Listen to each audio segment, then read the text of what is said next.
नमस्कार, आप देख रहे हैं स्टेट टॉक। मैं हूं नेहा शुक्ला। भारत में बुलेट ट्रेन का सपना दिखाने वाली मोदी सरकार क्या विकास को बैलगाड़ी पर लेकर आ गई है।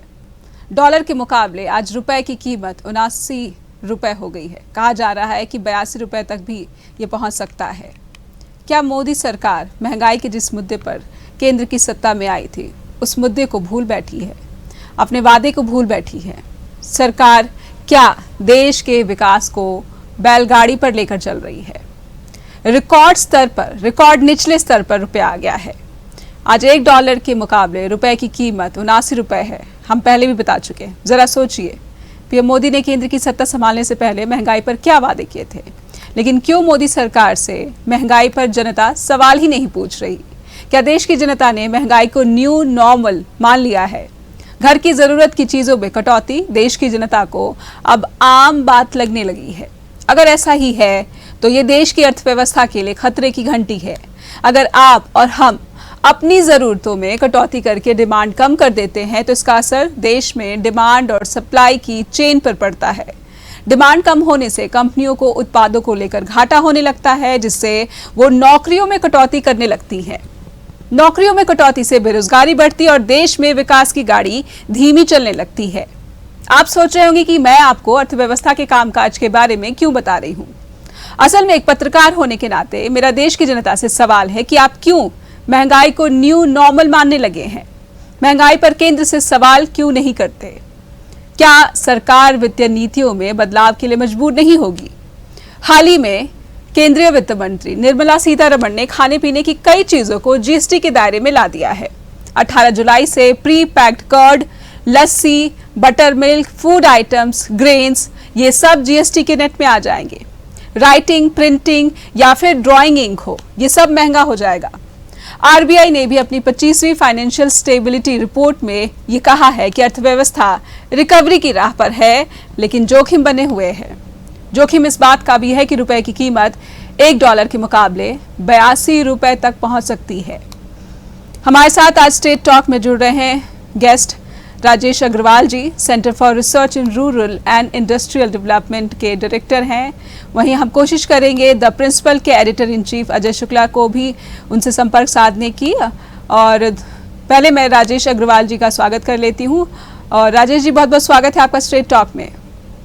नमस्कार, सभी दर्शकों को भी मेरा नमस्कार। दर्शकों से भी मैं निवेदन करती हूँ कि आप स्टेट टॉक का हिस्सा बनिए। स्क्रीन पर दिखाए जा रहे नंबर पर हमसे संपर्क करिए। आपकी क्या राय या फिर सवाल है देश के भीतर बढ़ती महंगाई और केंद्र की नीतियों को लेकर, हमें बताइए। हमारे आज के सवाल, चले जान लेते हैं क्या सवाल हम अपने स्टेट टॉक के जरिए उठाना चाहते हैं। हमारे आज के सवाल हैं, क्या देश का वित्त मंत्रालय चुनौतियों से लड़ने में सक्षम है? क्या केंद्र सरकार महंगाई से निपटने में सफल रही है? अंतर्राष्ट्रीय बाजार में क्यों रुपया कमजोर पड़ रहा है? क्या देश का वित्त मंत्रालय चुनौतियों से लड़ने में समर्थ नहीं है? क्या आरबीआई की नीतियां सही नहीं रही? ये तमाम सवाल हम स्ट्रेट टॉक में इनके जवाब ढूंढने की कोशिश करेंगे। हमारे साथ राजेश अग्रवाल जी जुड़े हुए हैं, जिनकी अर्थव्यवस्था को लेकर बारीक समझ है। राजेश जी, जिस तरह से सवाल उठ रहे हैं कि क्या केंद्र सरकार महंगाई के मुद्दे पर अब तक देखा जाए तो विफल रही है। महंगाई रिकॉर्ड स्तर पर, ऐतिहासिक स्तर पर आ चुकी है और डॉलर के मुकाबले जो रुपया है वो भी अपने ऐतिहासिक निचले स्तर पर आ गया है। पहली बात क्या कहना चाहेंगे? नहीं, एक्चुअली मैं डायरेक्टली ये बात नहीं कहूंगा कि सेंट्रल गवर्नमेंट विफल रहा है। ये जरूर है कि इन्फ्लेशन बढ़ा है, और इन्फ्लेशन बढ़ा है मेनली फूड के कंपोनेंट के अंदर। अगर आप देखें कि फूड के जितने कंपोनेंट्स हैं उसमें इन्फ्लेशन बढ़ा है ड्यू टू इनपुट कॉस्ट काफी ज्यादा बढ़ी हैं। अगर हम देखते हैं फार्म इनपुट कॉस्ट बढ़ी है, डीजल के प्राइसेस बढ़े हैं, फर्टिलाइजर के प्राइसेस बढ़े हैं, पेस्टिसाइड के प्राइसेस बढ़े हैं और एनिमल फीड का प्राइस बढ़ा है। इन सब का इफेक्ट नेट होता है फूड के ऊपर। अगर हम देख रहे हैं पिछले कुछ दिनों में फूड इन्फ्लेशन 8.4% तक बढ़ा है जी। जबकि अगर हम पूरा फूड जो इन्फ्लेशन का कंपोनेंट देखते हैं तो उसमें 39% जो कंपोनेंट है वो फूड कंपोनेंट्स ही होते हैं मेजर। तो अगर फूड का प्राइसेस बढ़ते हैं तो it affects overall inflation. As a result क्या होता है कि और खाली यही कारण नहीं है, और भी काफी सारे जैसे मैक्रो इकोनॉमिक इंडिकेटर्स होते हैं, उनका भी असर है, जिसकी वजह से both inside the country and outside the country, internal and external, उन दोनों की वजह से भी ये चीज, इनका फर्क पड़ता है जी। तो ये जो फर्क पड़ता है, तो क्या ये फर्क, यही तो चुनौती होती है हमारे वित्त मंत्रालय की कि आप इससे किस तरह से निपट रहे हैं? ये चुनौती क्या वित्त मंत्रालय सही से नहीं संभाल पा रहा है?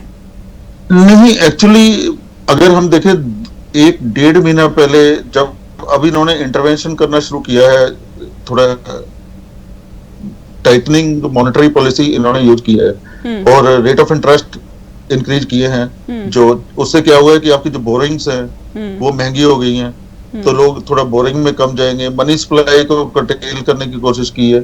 ये सब इंडिकेटर्स सेंट्रल गवर्नमेंट एफर्ट्स तो कर रही है, लेकिन इनको जो थोड़ा पहले करने चाहिए थे वो एफर्ट इन्होंने उस टाइम नहीं किया। उस time they were taking a lenient view, वो सोच रहे थे कि शायद अपने आप ऑटोमेटिक ठीक हो जाएगा, बट विदाउट इंटरवेंशन और विदाउट करेक्टिव मेजर्स ये ठीक नहीं हो पा रहा था। अभी शायद मेरे को लगता है कि आपने जैसा बताया कि रुपये की वैल्यू 82 तक जा सकती है। देखिए, ये एक है कि हम अपनी फिंगर्स क्रॉस रखते हैं इसमें, इन दिस केस जी, क्योंकि हो सकता है कि 77 से 77 के बीच में ही रहे, 80 तक आएगा। वंस इट क्रॉसेस 80 तो एक साइकोलॉजिकल बैरियर होता है 80, जब 80 क्रॉस करेगा तो हो सकता है आपको 84-85 भी दिखा सकता है। जी राजेश जी, लेकिन ये कितना खतरनाक है देश की अर्थव्यवस्था के लिए, जिसको हम कह रहे थे, जैसे कि निर्मला सीतारमण दावा करती रही है कि 8% हो जाएगा, 9% हो जाएगी जीडीपी ग्रोथ, लेकिन जब बात असल में ग्रोथ की आती है तो वो 2.8%, 3%, 4% तक ही सीमित रह जाती है। चुनौती देखिए, अभी तो सेंट्रल गवर्नमेंट ने मना कर दिया है जैसे कि 2022 की ग्रोथ 7.6% या मैक्सिमम हो सकती है, और 2023 में 8%। अभी तो वो भी अंडर एस्टिमेट करना शुरू कर दिया है अपने आप को। और वाइल जब हम रियल जीडीपी देखेंगे growth after the end of the year, that may be further down, क्योंकि अगर हम देखते हैं कि हमारे ऊपर काफी सारा, अभी अगर हम देखते हैं यूएस ने काफी टाइटनिंग मॉनेटरी पॉलिसी यूज किया हुआ है जी, और उनका अगर आप देखते हैं कि डॉलर का जो बास्केट का एक वैल्यू होता है वर्ल्ड करेंसी, वो पिछले 9 महीने से बहुत हाई पे बना हुआ है और 9% का ग्रोथ वो दिखा रहा है। तो that is a big thing कि वो अपने आप को भी दे से कि money supply should not come out of the country, they don't want foreign investors to invest in India ये और एनीवेयर एल्स। तो थोड़ा उसका भी इम्पैक्ट एक रहता है इस चीज के ऊपर। कोई भी कंट्री जो पिछले 20 साल में जी पिछले 20 साल में ये एक्चुअली सबसे ज्यादा है जो डॉलर स्ट्रॉन्ग अभी बना हुआ है। डॉलर इंडेक्स की वैल्यू इस टाइम काफी अच्छी है, पिछले 20 इयर्स में हाईएस्ट पे है जी।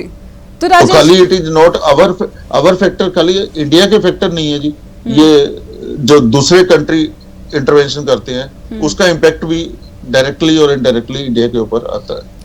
लेकिन राजेश जी, सवाल यही है कि दूसरी कंट्रीज सबसे पहले अपना हित देखेंगी, अमेरिका पहले अपना इंटरेस्ट देखता है, उसके बाद ही जो है वो इंडिया का इंटरेस्ट देखेगा। लेकिन इंडिया का इंटरेस्ट कहाँ है? इंडिया अपना इंटरेस्ट कैसे देख रहा है? जो चैलेंजेस केंद्रीय वित्त मंत्रालय के पास है उसमें, जैसा कि आपने पहले भी कहा कि देरी से जो है वो एक्शन लिए जा रहे हैं, तो ये देरी क्या हम अफोर्ड करने की सिचुएशन में नहीं है?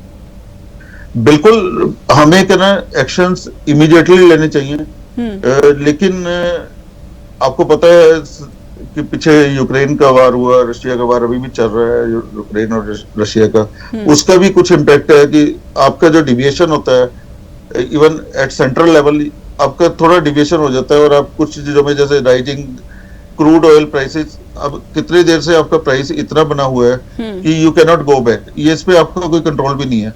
आपका टोटल इंपोर्ट का जितने आप इंपोर्ट कर रहे हैं 80% से ज्यादा सिर्फ पेट्रोलियम प्रोडक्ट्स हैं, पर्टिकुलरली क्रूड ऑयल, तो उसके ऊपर आप कुछ कर नहीं पा रहे हैं। दैट इज बियॉन्ड योर, या तो आप डोमेस्टिक कंजम्पशन कम करें पेट्रोल की, वो हम even the population is not willing to reduce the domestic consumption of petrol.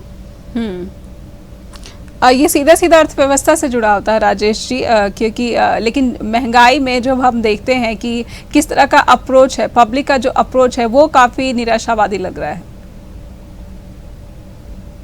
Actually public के पास बहुत कुछ करने के लिए है नहीं, आप देखिए कि पिछले 6, 7, 8 बजट तो मैं भी देख रहा हूँ, इवन एनडीए गवर्नमेंट के भी अगर हम देखते हैं, जो भी बजट्स में होता है वो या तो बॉटम क्लास के लिए होता है या टॉप क्लास के लिए होता है। इधर इट इज फॉर इंडस्ट्रियलिस्ट या फिर वो जो भी है बीपीएल से नीचे वालों को दे रहे हैं। मिडिल क्लास जो larger section of the society, जो कंजम्पशन एक्सपेंडिचर बढ़ाता है, जो इकोनॉमी को ग्रोथ करता है, जो जीडीपी में ग्रोथ करता है, उस सेक्शन को लार्जली इग्नोर किया गया हर बजट के अंदर। ना तो उनको कोई इंसेंटिव दिया जाता है। अभी मैं आपको एक छोटा सा एग्जांपल देता हूँ। आप एक डीजल कार खरीदते हैं, कोई भी एम्प्लॉय, पर्सन लाइक मी, तो 10 साल के बाद कहते हैं कंडम हो जाएगा। एक बिजनेसमैन को आप हर साल उसमें से आप डेप्रिसिएशन दे रहे हो, उसको 5 साल बाद वैसे ही कार फ्री हो जाता है। He can afford to condemn it after 10 years, but a salaried class person can not afford to, and nothing happens in, अगर आप 10,000 किलोमीटर आपने एक साल में चला भी लिया, 1 लाख किलोमीटर चल के कार कंडम नहीं होता है। तो सच टाइप ऑफ पॉलिसीज आप एक तो आप जो एक बड़ी आबादी है उसके लिए जो केंद्र सरकार का रवैया है उदासीन भरा है। एक छोटा सा ब्रेक लेंगे राजेश जी, कुछ और सवाल है मेरे केंद्रीय वित्त मंत्रालय के कामकाज और आरबीआई की नीतियों को लेकर। छोटा सा ब्रेक, स्ट्रेट टॉक में फौरन लौटेंगे कुछ और सवालों के साथ। ब्रेक के बाद फिर से स्वागत है आपका। आप देख रहे हैं स्ट्रेट टॉक, हमारे साथ राजेश अग्रवाल जी बने हुए हैं। राजेश जी, पीएम मोदी की जो साख है पूरे अंतर्राष्ट्रीय जगत में, वो एक स्ट्रॉन्ग लीडर की है, एक दमदार नेता की है, लेकिन जब बात आती है रुपए की साख की, रुपए के इमेज की, तो वो इतिहास के सबसे निचले स्तर पर है। इन दो चीज़ों में इतना फर्क क्यों है? भारतीय रुपए की बदहाली अंतर्राष्ट्रीय स्तर पर, जबकि पीएम मोदी की जो साख है वो काफ़ी सबसे प्रभावशाली नेताओं में गिनी जाती है।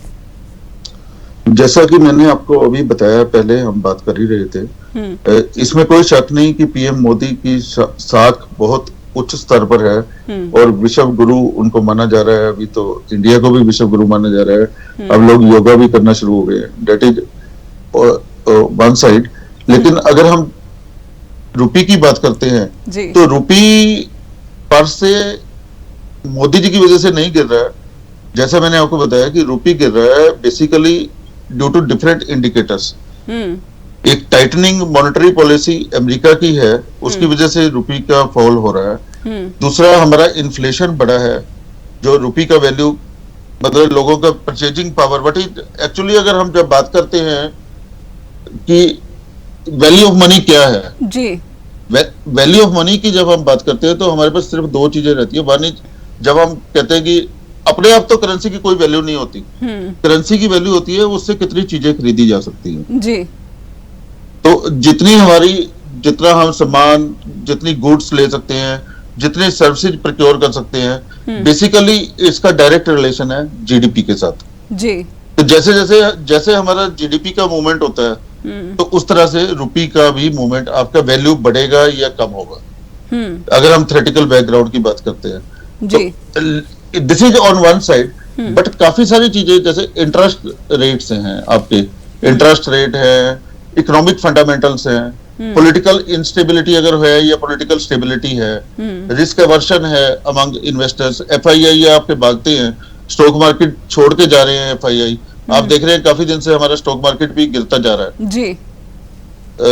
लगातार नेगेटिव इंडेक्स, मतलब हम देखते हैं 400 पॉइंट नीचे, 500 पॉइंट नीचे, 300 पॉइंट नीचे, इट इज कमिंग डाउन। जो चीज एकदम लगातार बढ़ रही थी पिछले 7-8 साल से, there was lot of inflow, FII का इनफ्लो हो रहा था, आउटफ्लो हो रहा है। तो काफी सारी चीजें हैं जिसके ऊपर मतलब लार्जली डिपेंड करता है, खाली प्योर सेंट्रल गवर्नमेंट इंटरवेंशन से ये काबू में आने वाला नहीं। एक आरबीआई ने रिपोर्ट रिलीज की है, 25वीं फाइनेंशियल स्टेबिलिटी रिपोर्ट, जिसमें आरबीआई ने कहा है कि देश की अर्थव्यवस्था रिकवरी की राह पर है, लेकिन जोखिम बने हुए हैं। इस रिपोर्ट में गुड न्यूज क्या देख रहे हैं आप, और किन जोखिमों का जो है शक आरबीआई ने जताया है? मेरे पास है वो रिपोर्ट, मैंने देखी है, कल ही ये रिपोर्ट रिलीज हुई है। अगर हम इसके बारे में बात करते हैं तो उन्होंने कहा है कि कुछ डेंजर अभी बने हुए हैं, जैसे परसिस्टेंटली हाई इन्फ्लेशन, वो एक डेंजर है। मल्टीपल वेव्स आ रही हैं कोविड की, अगर कोई और वेव आती है उसका एक डेंजर बना रहेगा। लेकिन उन्होंने एक दो चीज इस रिपोर्ट के अंदर बड़ी अच्छी बोली है, जैसे कि जो हमारे एनपीए हैं वो कम हुए हैं बैंक्स के, और बैंक्स के पास एडिक्वेट कैश है एज रिजर्व, तो दे कैन इंटरवीन ये एक अच्छा चीज है। और सफिशिएंट कैपिटल बफर्स हैं हमारे पास, ये एक चीज उसमें से निकल कर आ रही है। इससे क्या होता है कि हमारे पास मनी सप्लाई का कमी नहीं, शॉर्ट टर्म में we don't visualise a short money supply in the country. आमतौर पर जो अग्रवाल जी, जो नेता का रोल होता है वो अपनी कंट्री के लिए किस तरह से जो हित इसको पहुंचाया जा सके, अंतर्राष्ट्रीय जगत की, चाहे वो कंपनीज हो चाहे वो नेता हो, उनको किस तरह से कन्विंस किया जा सके कि वो देश के भीतर जो है वो इन्वेस्ट करे। इन्वेस्टमेंट की बात आती है तो बड़ी बड़ी बातें तो मोदी सरकार करती है, निर्मला सीतारमण करते हैं, लेकिन फिलहाल देखा गया है कि कोई बड़ी इन्वेस्टमेंट या इस तरफ से कोई बड़ा कदम नहीं देखा जा सका है। हाँ, कोई प्राइमा फेसी कोई बहुत बड़ा इतना कुछ नजर नहीं आ रहा है कि हमारे पास बहुत सारे इनफ्लोज आ रहे हैं या multinational companies are settling down है, या वो कोई नए हमारे प्रोजेक्ट्स लगा रहे हैं, कोई न्यू इंडस्ट्री आ रहा है, न्यू एम्प्लॉयमेंट जनरेट हो रहा है। वो सब चीजें कुछ खास विजिबल नहीं है इतनी लार्ज स्केल के ऊपर। Here and there small efforts वो हो सकते हैं, उसके बारे में इतना ज्यादा नहीं कहा जा सकता जी। तो क्या हम ये भी कह सकते हैं राजेश जी कि जब नोटबंदी हुई थी उसके बाद ये कयास लगाए जाते थे कि ये देश की इकोनॉमी को एक बहुत बड़ा सेटबैक देगी, तो क्या उस दौर से ही शुरू हो गया था और उसके बाद जो भी इंटरनेशनल फैक्टर्स है उसने और इसको खराब किया है? नहीं, देखिए, नोटबंदी के बाद एकदम डिसलरेट हुई थी ग्रोथ, बट वो काफी हद तक रिकवर होना शुरू हो गया था। But largely after the pandemic, after 2020 the picture has not been rosy. मतलब इतनी उसको मैं नहीं कह सकता कि हम अच्छे दौर से गुजर रहे हैं किसी तरह से भी। अभी हमारे जो मैक्रो इकोनॉमिक इंडिकेटर्स हैं वो थोड़ा बुरा प्रदर्शन कर रहे हैं, और अगर ऐसा ही चलता रहा तो नॉट ओनली रुपी बट और काफी सारे इकोनॉमिक इंडिकेटर्स में भी हमें डिसलरेशन देखने को मिल सकता है। जी, जिस तरह से आपने कहा कि जो छोटी इंडस्ट्रीज होती हैं, जब नोटबंदी हुई तो उनको सबसे ज़्यादा जो है चोट नुकसान हुआ था, और वो नुकसान से उबर भी नहीं पाई थी कि उनको कोविड का सामना करना पड़ा, फिर कोविड से उबर भी नहीं पाई थी कि उनको यूक्रेन और रूस युद्ध का सामना करना पड़ा। मोदी सरकार की जो नीति है, स्पेशली मैं कहूँगी सीतारमण की जो नीतियाँ हैं, वो हर स्टेज पर बार बार देखा जाए साल दर साल, और जैसा कि आपने कहा कि बजट में भी जो मिडिल क्लास है, जो मिडिल वर्ग है, जो छोटे उद्योगपति हैं, उनके लिए कुछ खास नहीं किया गया। बिल्कुल, जैसा कि मैंने आपको बताया कि मिडिल क्लास सबसे ज्यादा कंट्रीब्यूटर होता है, जीडीपी के अंदर कंट्रीब्यूट करता है, क्योंकि उनकी एस्पिरेशंस रहती हैं और वो काफी चीजें खरीदने के इच्छुक हैं, और एक्चुअली वो पैसा अपने पास ज्यादा देर रख नहीं पाते जी। उनको अपने बच्चों को भी पढ़ाना है, अपनी स्टैंडर्ड ऑफ लिविंग भी मेंटेन करना है, they try to compete with upper class. तो एज ए रिजल्ट वो अपना पैसा काफी खर्च करते हैं। मनी इन सर्कुलेशन जितना ज्यादा होता है उससे इकोनॉमी में आता है और इकोनॉमी की ग्रोथ होती है। तो लेकिन अगर उनके पास पैसा ही नहीं होगा, अभी most of the middle class में देख रहा हूँ कि they are hand to mouth. काफी सारे स्टेट्स में अभी 7th CPC भी नहीं लगा है जी, जो 2016 में लागू हुआ। काफी सारे स्टेट्स ने अभी नहीं दिया है जी। अगर आप पे स्केल भी उनको नहीं देते हैं, डीए उस रेट से नहीं बढ़ता है, क्योंकि सेंट्रल गवर्नमेंट का डीए बढ़ता रहता है लेकिन स्टेट्स में डीए नहीं बढ़ता है। और अगर हम प्राइवेट सेक्टर एम्प्लॉयज की बात करें तो उनको तो पे स्केल तो छोड़िए, उनको बेसिक सैलरी मिल जाए वही गनीमत है। अभी तो इतना बुरा हाल है, except some of the industry like IT में थोड़ा ठीक चल रहा है, क्योंकि आईटी ये लार्जली आउटसोर्स्ड है, बाहर से डॉलर आता है और वो अपना प्रॉफिट रख के सैलरीज अच्छी दे देते हैं। अदरवाइज अगर आप देखें सैलरी स्ट्रक्चर और बाकी लोगों से बात करेंगे तो आप देखेंगे कि ज्यादातर लोग हैंड टू माउथ पर ही सर्वाइव कर रहे हैं इस time, with so much of rising inflation. जी, इन्फ्लेशन की बात करें तो अब जनता महंगाई पर सवाल भी नहीं करती है, और क्या महंगाई पर सवाल भी नहीं कर रहे, इंडस्ट्रीज का भी ये हाल है कि वो डिमांड नहीं कर रहे हैं कि आप जो पॉलिसीज है उसमें बदलाव लाइए और समय से पहले बदलाव लाइए, ताकि हमें इस तरह का जो नुकसान हो रहा है वो कम हो। इंडस्ट्री को फिर भी कुछ रिलीफ देने की कोशिश की है। अगर आप निर्मला सीतारमण जी की भी बात करिए, उन्होंने टैक्सेशन काफी कम किया है इंडस्ट्री के ऊपर आफ्टर द पेंडेमिक। जो रेट ऑफ टैक्सेशन है वो काफी कम है, बट इंडिविजुअल टैक्सेशन कभी कम नहीं किए गए।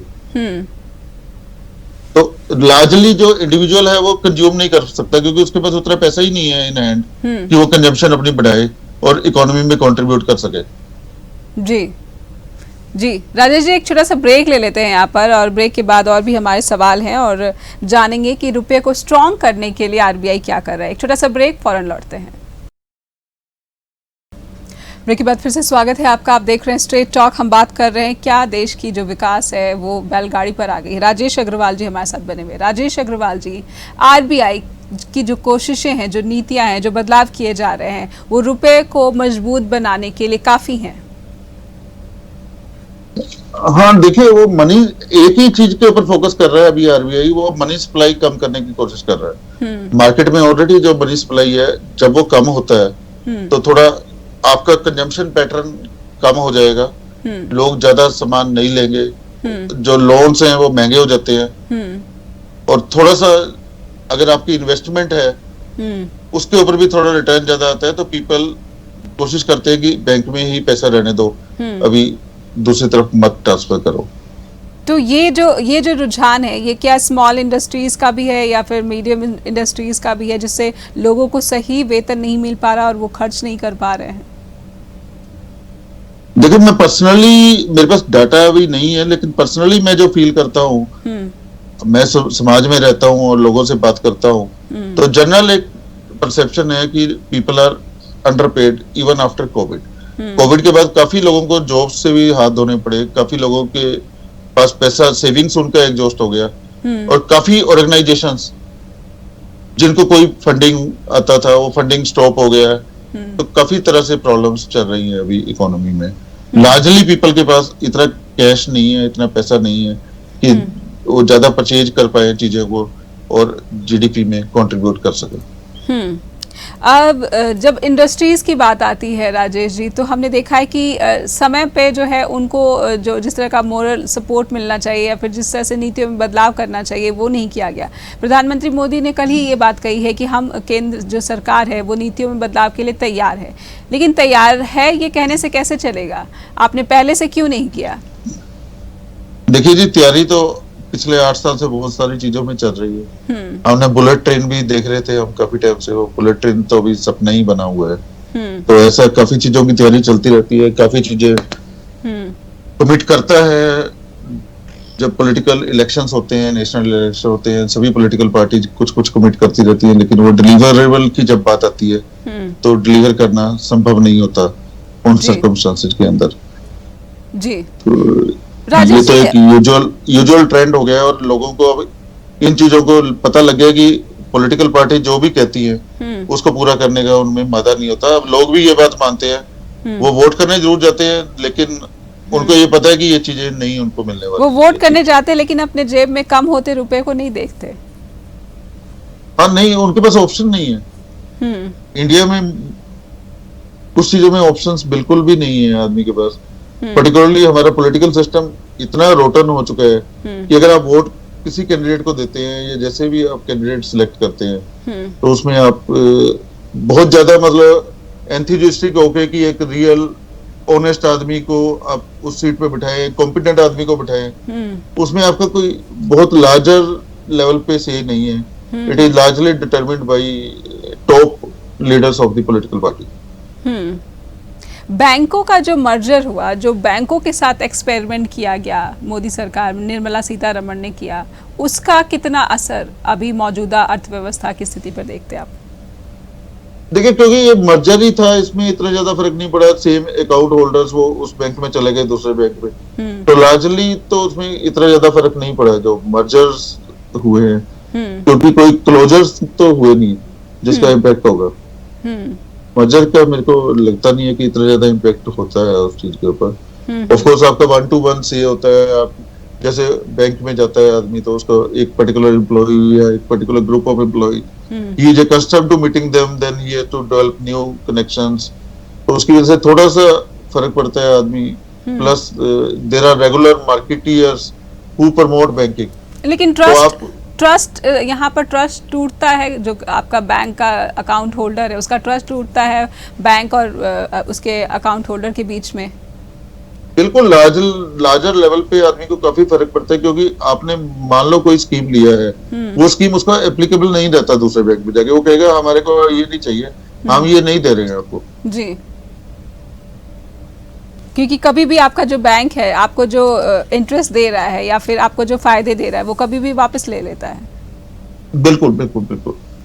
जी, राजेश जी, आरबीआई की हमने बात की, निर्मला सीतारमण की बात की हमने, और रुपए की बात की हमने। ये सभी स्थिति को देखते हुए ऐसा लग रहा है कि बीते 7 सालों में जो गरीब है वो और बहुत ज़्यादा गरीब हो गया और जो अमीर है वो और ज़्यादा अमीर हो गया। इसका कसूरवार कि हम किसे क्या सिर्फ हालात को ठहराएंगे?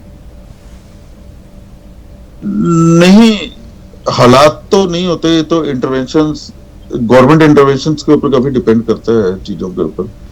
तो हाउ आवर मिनिस्ट्री, सरकार किस तरह से लेती है, वो सब बातें के ऊपर डिपेंड करता है कि उन्होंने कौन से ग्रुप को, किस कैटेगरी को ऊपर करना है, किस कैटेगरी को मीडियम में लाना है, किसके ऊपर टैक्सेशन कम करना है, किसके ऊपर टैक्सेशन ज्यादा लगाना है। अभी जैसा आपने शुरू में के प्रोग्राम के शुरू में कहा कि जीएसटी, अभी लगभग सभी आइटम्स के ऊपर जीएसटी। अब हॉस्पिटल बेड भी अगर आप ले रहे हैं उसके ऊपर जीएसटी, एक आदमी बीमार है ऊपर से उसके ऊपर और एडिशनल बर्डन ऑफ जीएसटी, वो कौन लेगा हॉस्पिटल बेड का GST? Ultimately the GST will be paid by the customer, the patient, and the revenue will come to central government. Central government is not leaving even a single penny, और state government is not leaving in a single penny with the people. अगर बीमार को भी खून चूसना है तो फिर ये अच्छी बात नहीं है। और अब जो जीएसटी में ये प्रोडक्ट्स आ गए हैं राजेश जी, दही है, दूध है, लस्सी है, पढ़ने लिखने की चीज़ें हैं, ये एक आम जनता पर, एक मिडिल क्लास पर कितना बड़ा प्रभाव डालेगी? एक्चुअली अगर आपको याद होगा, जब ये जीएसटी से पहले एक सर्विस टैक्स शुरू हुआ था, सर्विस टैक्स जब शुरू हुआ था, it was only on 4 items. Chidambaram साहब ने ये शुरू किया था when he was finance minister। उसके बाद ये एक लार्जर सोर्स ऑफ रेवेन्यू बनता गया। अल्टीमेटली वो सभी आइटम उसमें ले आए थे सर्विस टैक्स में। तो service tax was replaced in 2018 by GST. इसमें सेंट्रल और स्टेट का बराबर का शेयर उन्होंने किया, और एज ए रिजल्ट अभी सबके ऊपर लार्जली हर आइटम के ऊपर सर्विस टैक्स, जीएसटी इतना ज्यादा है कि ultimately the burden comes to larger consumer. मेरे को एक सिंपल सा एक एग्जांपल मैं आपको देता हूं। अगर कोई सैलरीड क्लास है, वो already he is in 30% slab, जब आपने एक बार उससे टैक्स ले लिया, आप हर आइटम के ऊपर उससे वो इंश्योरेंस कराने जाता है कार की, उससे फिर आप 12% ले लेते हो, मेडिक्लेम कराता है उसके ऊपर 18% ले लेते हो, आप हॉस्पिटल में एडमिट हो गए, बेड के ऊपर 18% टैक्स आपका लगा दिया। तो ऐसे कैसे पॉसिबल है? जी, हर एक आदमी, मतलब अल्टीमेटली यू पे all your salary in taxes. Largely आप हेड टू माउथ ही रहते हो। Even after 40-50 years it is very difficult to buy a small 2-bedroom flat or 3-bedroom flat, despite doing all hard work in your lifetime। ये चीज मैं face कर रहा हूँ, और मैं देखता हूँ कि अक्सर जो मेरे कोलीग्स हैं, मेरे साथी हैं, जो हमारे जैसे लेवल के लोग हैं, सब ये चीजें फेस करते हैं। इन सब सिचुएशन के बावजूद राजेश जी, कुछ इंडस्ट्रीज जो कंट्रीज़ में है वो बहुत ही ज़्यादा अच्छा कर रही हैं। जैसे हम रियल स्टेट की बात करें तो उनके जो कीमतें हैं उसमें एक ज़बरदस्त उछाल आया है। इस सवाल पर मैं आपसे जवाब लूँगी, लेकिन छोटा सा ब्रेक यहाँ पर लेना पड़ा स्ट्रेट टॉक में। एक छोटा सा ब्रेक लेंगे और फ़ौरन लौटेंगे इस सवाल के जवाब को तलाशने के लिए। ब्रेक के बाद फिर से स्वागत है आपका। आप देख रहे हैं स्ट्रेट टॉक, हमारे साथ राजेश अग्रवाल जी। हम बात कर रहे हैं देश में अर्थव्यवस्था के बुरे दौर की। राजेश जी, ब्रेक पर जाने से पहले मैंने सवाल किया था कि इन तमाम जो निराशाएं हैं, इनके बावजूद कुछ सेक्टर जो इंडिया के हैं वो अच्छा कर रहे हैं। रियल स्टेट इनमें से एक है। रियल स्टेट जब इतना अच्छा कर रहा है तो वो पैसा कहाँ जा रहा है? किस तरह से काम करती है रियल स्टेट, जिसका फ़ायदा जो है आम लोगों तक एक सप्लाई और चेन की तरह जो पड़ना चाहिए वो नहीं पड़ रहा है? देखिए, बड़ी डाइकोटमी है कि जब इकोनॉमी स्लो डाउन हो रहा है और रियल एस्टेट हमारा बढ़ रहा है। ये एक तरफ तो हम देख रहे हैं कि लोगों के पास परचेजिंग पावर नहीं है, लोगों के पास पैसा नहीं है, लोन महंगा हो रहा है, आरबीआई लोन महंगा करता जा रहा है, लेकिन रियल एस्टेट के prices particularly in residential premises के लिए बढ़ रहा है। मेरे को लगता है कि आफ्टर कोविड पीरियड लोगों ने रियलाइज किया कि कुछ और हो या ना हो, हर आदमी के लिए एक कमरा होना जरूरी है। हम्म ये एक कारण है क्योंकि वो ऑनलाइन था, सभी कुछ बच्चे ऑनलाइन पढ़ रहे थे, हम्म और जितने घर के लोग हैं सबको अलग कमरे की व्यवस्था चाहिए थी। तो एक तो इस वजह से डिमांड रियल एस्टेट का लगता है कि बड़ा है। लोगों ने रियलाइज किया कि दे शुड हैव एटलीस्ट जितने मेंबर्स उतने कमरे घर में होने चाहिए। उस तरीके से फ्लैट्स के रेट बढ़े और बाकी चीजों की एकदम सडन स्पर्ट आया, तो दिस वाज नीड बेस्ड। लेकिन उसका फायदा उठाया बिल्डर्स ने। उन्होंने जो चीज कम प्राइस पे अवेलेबल था ड्यूरिंग कोविड पीरियड, एकदम अपने प्राइसेस शूट किए क्योंकि डिमांड बढ़ा। और आपको जैसा मालूम ही है कि रियल एस्टेट के अंदर प्योर व्हाइट में तो कुछ होता नहीं है, काफी कुछ काला Black धन में बीच होता में है। लगा होता है लोगों का। तो उसका भी एक इम्पैक्ट है कि लोगों को बस और कोई एवेन्यू नहीं था पैसा लगाने के लिए, तो उन्होंने रियल एस्टेट में लगाया। तो ये जब बात काले धन की आती तो यहाँ पे भी है जो कि फिर जो मोदी सरकार का एक और वादा है वो यहाँ पर भी जो है असफल होता दिख रहा है, पूरा नहीं हो पा रहा है। देखिए, मैं आपको बताता हूं कि जब नोटबंदी हुई थी तो ये था कि अब कोई काली ट्रांजैक्शन नहीं होगी। लेकिन अब भी आप मार्केट में जाइए, you go to any shopping mall, go anywhere else, आपको लगेगा कि हम जब जाते हैं तो हमारे पास क्रेडिट कार्ड रहता है, हम 2000, 5000, 10,000 का शॉपिंग कर पाते हैं। और लोग लाते हैं 2000 का गड्डी होता है, they spend money like anything in any shopping mall, hotels में, रेस्टोरेंट्स में, everywhere it is cash transactions. आधों में बिल नहीं मिलता, आधों में कोई अकाउंटेबिलिटी नहीं है। अब you go to a gold shop, उस दिन मैं कोई एक छोटा रिंग लेना था, मैं I went to a gold shop, it was full, 4 storied gold shop, it was full with customers and सारी कैश ट्रांजेक्शंस है। तो काला धन कहाँ गया? काला धन तो यहीं पर है, लोग लगा रहे हैं, काला धन किसी के पास से बाहर नहीं गया। और नोटबंदी जिस वजह से की गई थी उसका कोई वो बिल्कुल सक्सेसफुल नहीं हुआ उस मामले में कि काला धन बाहर आएगा, काला धन बाद में नहीं छपेगा, वो कहीं कुछ नहीं उसका हुआ, कोई इम्पैक्ट नहीं दिख रहा है। तो तमाम जो ये बड़े बड़े ऐतिहासिक अभी मैक्सिमम कैश ट्रांजेक्शन ही हो रही है। मैं देखता हूँ मार्केट के अंदर काफी लोग कैश ट्रांजेक्शन करते हैं, और तकरीबन हर प्रेमिसेज जो कैश ट्रांजेक्शन नहीं लेगा उसका बिजनेस नहीं चलेगा। तो ये बिजनेस नहीं चलेगा, कैश को ज़्यादा जो है प्रेफरेंस मिल रही है। एक जोखिम जो है आरबीआई ने ये भी कहा था कि क्रिप्टो करेंसी, जब क्रिप्टो करेंसी को लीगलाइज करने की कोशिश की गई थी भारत के भीतर की, तो ये उम्मीद जताई जा रही थी कि इससे भी एक बड़ा बूम जो है इकोनॉमी को मिलेगा, लेकिन अब ये जोखिम भरा लग रहा है आरबीआई को। इसे किस तरह से देख रहे हैं आप? नहीं, एक्चुअली वो बड़ा नोवाइस स्टेप था to introduce a tax for a thing which you don't recognise. आप तो क्रिप्टो करेंसी को रिकॉग्नाइज ही नहीं कर रहे हो और आप उसके ऊपर टैक्स लगा रहे हो। अननेसेसरली आप लोगों को क्या ना उस बर्डन में डाल रहे हो। कुछ लोग कर रहे हैं, अभी तो मैं देख रहा हूँ कि काफी सारी एक्सचेंजेस बन गई है जो इंडिया में भी क्रिप्टो करेंसी, और काफी लोग इन्वेस्ट करना शुरू हो गए हैं। लेकिन इसको अगर लीगलाइज करते हैं फिर टैक्स ले तो कुछ बात बनती है। ऐसे तो कुछ सिस्टम क्लियर नहीं है बिल्कुल भी कि क्रिप्टो करेंसी के ऊपर टैक्स लगाया और क्रिप्टो करेंसी को लीगलाइज तो अभी हुआ नहीं है इंडिया।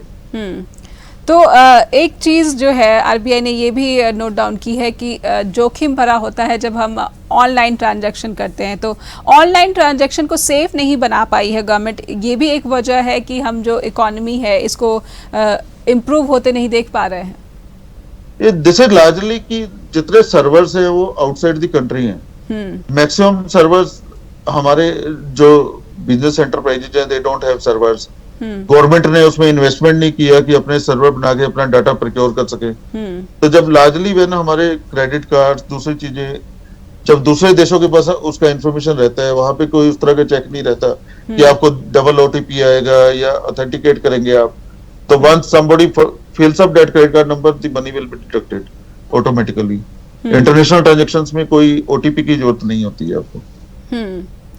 राजेश जी, आपकी क्या सलाह होगी जब बात हम क्रिप्टो करेंसी की करते हैं, तो एक जो आम दर्शक है वो किस तरह से अगर इसमें इन्वेस्ट करना चाहे तो कर सकता है? नहीं, क्रिप्टो करेंसी के बारे में एक्चुअली देखिए ये एक गवर्नमेंट का प्रेरोगेटिव है, गवर्नमेंट शुड लीगलाइज इट।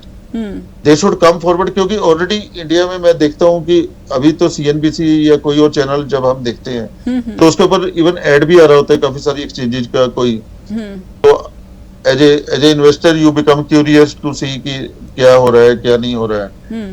तो अल्टीमेटली क्रिप्टो करेंसीज को अगर लीगलाइज करते हैं तो ये एक अच्छा सोर्स ऑफ रेवेन्यू भी प्रूव होगा गवर्नमेंट के लिए।